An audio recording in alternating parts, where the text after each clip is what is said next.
So naniwala kayo sa sinabi niya na confidential nature kahit na isa lang signature sa napakaraming pangalan. So Kasi you siya took his po, word for it. kasi siya po ang nag-implement sa mga confidential activities, Your Honor, on the grounds. Siya po ang inatasan na mag-implement. Siya ang implementor po, Your Honor. So for me, in this case, you're stupid in the name of blind loyalty. Ma'am, nakapaniud to na ka. Gamay lang, sir. Gamay lang. Unsa man imong sudan? Wala ko'y gana mukhaon. Wala. Okay. Okay. Tanong ko na lang. How would you consider yourself? Smart, average, or stupid? Nasa average lang po ako Average. ng pagkatao, Your Honor. Correct. Just like millions and millions and millions of Filipinos. Good. Normal. Kasi sa isang normal na tao, kapag siya'y binigyan bilang isang SDO tulad sa inyo ng listahang pangalan ng mga informants na bilat, pagong at pusa, papalag ka. Ano ba to? Kernel, mukhang hindi ata tama to, bastusan na to. Di po ba? Para sa normal na tao. Am I right? Nag-rely po ako sa sinabmit po sa akin ng security officer, Your Honor. Kaya nga po, bilang isang normal na tao, ulitin ko, pag nakakita kayo ng ganong pangalan, bilat, pagong, pusa, etc. Belat. Okay, belat, same. Magugulat ka, di ba? Magugulat Hindi, sa po. Bisaya, yung pronunciation yan eh. Sa Tagalog, belat, sa Bisaya, bilat yun eh. Kasi yung I nagiging I eh. Bisaya din kasi ako eh. With the permission of Senator Judge Tulfo, Chair would like to remind the gallery to kindly maintain silence during these proceedings. You may proceed, sir. Kasi isa pa po, Madam Witness, meron akong kopya dito na kung saan maraming pangalan ng mga informant at isa lang po yung pirma. So if you're a normal or average person, papalag ka na naman. Teka muna, Kernel, bakit ganito? Bastusan na to, lokohan to. Yung iba-ibang mga pangalan pero isa lang po yung pirma. Hindi ko nagtaka. Piniripay ko po yon si Colonel La Chica, Your Honor. At ang sagot naman niya sa akin, Ma'am Gina, those are sensitive information, Ma'am Gina. At saka, confidential in nature po yon. So naniwala kayo sa sinabi niya na confidential nature kahit na isa lang signature sa napakaraming pangalan. So Kasi you siya took his po, word for it. kasi siya po ang nag-implement sa mga confidential activities, Your Honor, on the grounds. Siya po ang inatasan na mag-implement. Siya ang implementor po, Your Honor. So for me, in this case, you're stupid in the name of blind loyalty.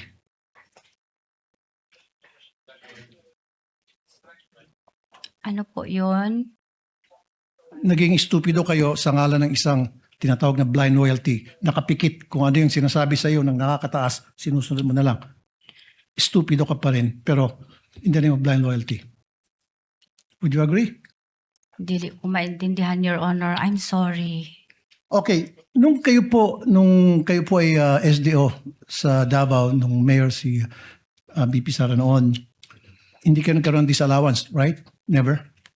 Wala po, Your Honor. So ano pinagkaiba na sa Davao at ngayon sa OVP?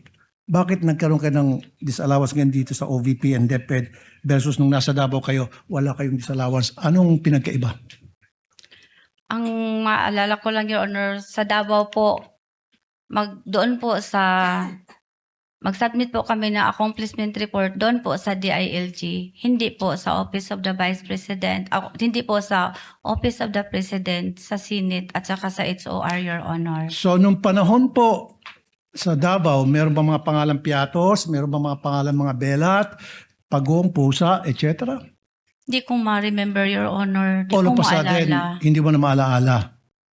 And Hindi how ko long? maalala, Your Hindi mo na Honor. maalaala. And yet 6 years ka naging SDO doon. Hindi ko maalala, Your Honor. Matagal na po yun, Your Honor. At saka, may edad na rin po ako, Your Honor. Ayaw lagi pag tinunto, ma'am. Pati kami ba na tinunto mo dire. Mo Maraming maging na ako tinood, Your Honor. Okay. Salamat po, Mr. Presiding Officer. Thank you, Senator Judge Tulfo. The Senate President is recognized for his interjections. You have 2 very minutes, sir. Thank you very much, Mr. Presiding Officer. Ms. Acosta, narinig ko kanina yung mga sagot ho ninyo.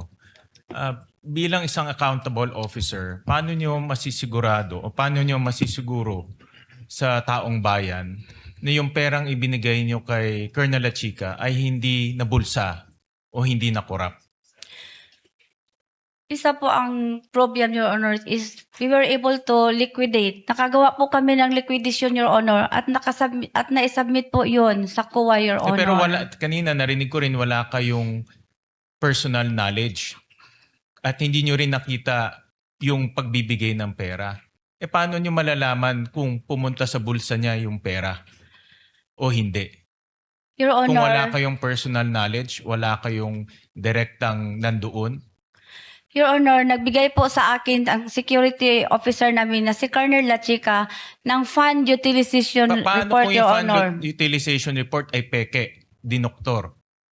Wala kayo doon bilang accountable officer. May pirma po niya, Your Honor. Kahit na may perma niya, dapat nandoon kayo bilang accountable officer. Ang trabaho ng accountable officer ay maging accountable sa pera. Bakit buo ang tiwala ninyo kay Lachica na, Colonel Lachica, na hindi niya ibubulsa yung pera?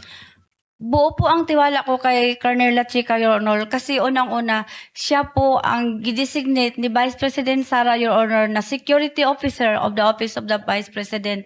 Siya din po ang aming commanding officer ng Vice Presidential Security Protection Group, Your Honor. Pero hindi ibig sabihin na siya ang pwedeng mag-disburse. Siya lang ang humahawak ng security information. Siya din po ang nag-implement, Your Honor, sa mga programa po na under po ng confidential fund kasi siya po ang expert to, Your Honor. Doon sa ground po, Your Honor. Siya po ang may alam, Your Honor. Kanina narinig ko rin na sinabi nyo, nagtanong kayo, nag-verify kay Colonel Lachica.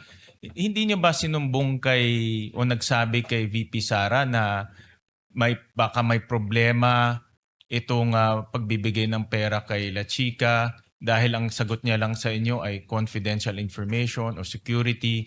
Hindi ba kayo nagsabi kay VP Sara na baka magka-problema ako bilang accountable officer? Hindi po ako nagsabi kay Ma'am VP Sara, Your Honor, kasi unang-una po, siya po ang nagbigay ng office order po na si Colonel Lachica ay gawin niyang security officer, Your Honor, po of the Vice President Office, Your Honor. So kahit na mayroong problema, tinanggap nyo at binigay nyo pa rin yung pera kay Lachica at tinanggap nyo na lang yung sagot niya? Wala naman po ako na-encounter na problema, Your Honor, kasi nakasubmit po kami ng liquidation, Your Honor, doon sa COA, Your Honor. Doon sa 4 na quarters, 4 na beses sinabihan kayo ni VP Sara na ibigay kay Colonel Lachica yung pera? Once lang po siya nagsabi sa akin, Your Honor, Yung last quarter of 2022. na pag ma-encash ko ang pera, Your Honor. In 3 quarters, sino nagsabi sa inyong ibigay kay Colonel Lachica? Once lang po nagsabi sa akin si Vice President Sara, Your Honor, na pag ma-encash ko ang cheque po sa confidential fund, Your Honor, i-release ko po kay Colonel Lachica na siya po ang bigyan ni Ma'am Sara Duterte na security officer, Your Honor, sa Sino nagsabi office sa inyo? para siya po ang mag-implement ng various confidential activities, Your Honor, So isang doon sa beses lang ground. sinabi para sa 4 na quarters. Tama? Opo, Your Honor. Sino nag-utos sa inyo na i-encash yung 500 million? Hindi po yun buo 500 Hindi million, nga. Your Honor. Every quarter. Sino nag-utos sa inyo yung 4th quarter of 2022 na i-encash yung 125? Kasi tumawag po sa akin ang aming cash division, Your Honor, na Ma'am Gina, handa na po ang cheque. At pwede na rin po kayo i-encash po sa bangko. So siya ang nag-utos. Sino yun? Anong pangalan niya? Hindi po siya nag-utos, Your Honor. Nag-inform lang sa akin, Your Honor. So sino nag-utos sa iyo mag-encash ng 125? Na pumunta ka sa land bank, encash mo 125. Kasi paano po ako makabigay kay Colonel Lachica, Your Honor, kung hindi ko Hindi po nga, i-encash Hindi, ang... in-inform kayo may cash, pero sino nag-utos sa inyo i-encash? Iba naman yung may cash, iba yung i-encash, di ba? Ano po? Sino ang nag-utos sa inyo na pumunta sa land bank, i-encash yung 125. BP po, Your Honor, para makabigay ko po, mai-release ko po ang pera na yon kay security officer, Your Honor. So si VP Sara nag-instruct sa inyo na pumunta sa land bank, i-encash yung 125. Ang sabi po niya sa akin, Your Honor, pag ma-encash ko ang pera, Your Honor, i-release ko po sa security officer, Your Honor, na Siya rin ba nag-utos sa inyo pumunta sa land bank?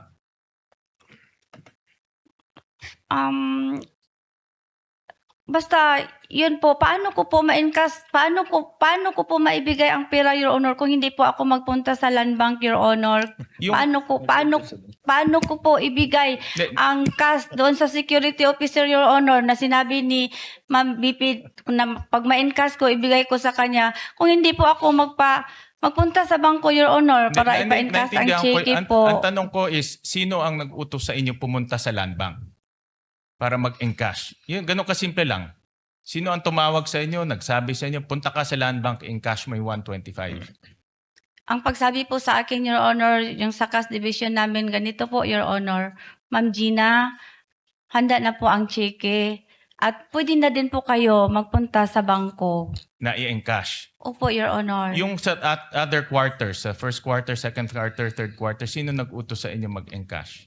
Ganun pa din, Your Honor, ang sabi ng cash division namin, Your Honor, na pag naala ang cheque, pag meron na ang cheque, magtawag sila sa ako, Your Honor, Ma'am Gina, pwede na po makuha ang cheque at pwede na po kayo magpunta sa bangko, Your Honor. Thank you very much, Mr. Presiding Officer.